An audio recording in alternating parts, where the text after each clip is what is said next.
When Pope Leo XIV became Pope, he did as the cardinals asked when they voted for him in the Sistine Chapel, to be listened to. During his first meeting with them in May 2025, he said, "There will be a second part, similar to the opportunity that many of you had requested, a kind of dialogue with the College of Cardinals to listen to advice, suggestions, proposals, and specific questions that have been discussed in the days prior to the conclave." Each pope has his own way of governing the Church. Francis, for example, used the Council of Cardinals as his trusted advisors. This is no longer the case. Pope Francis had his G7, G8, G9, depending on how many cardinals there were. Let's say C7, C8, C9.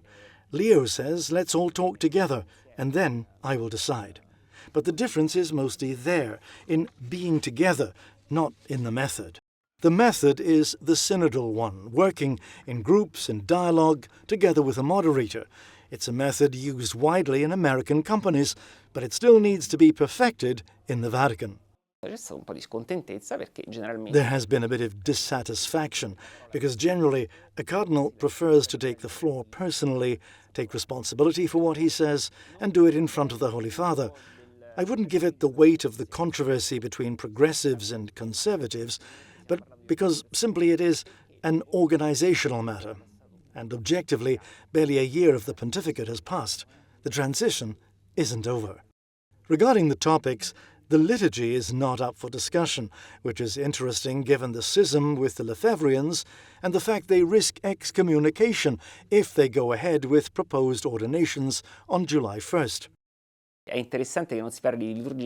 So it's interesting that liturgy is not talked about, but there I believe the Pope has understood that the liturgical issue is an issue too divisive to be handed over to a general discussion. That is to say, there must be a response that is unitary. The Church and the guarantor of the unity of the Church is the Pope. Because of the questions with which they will dialogue in this consistory, there seems to be an implicit request from the Pope to his cardinals.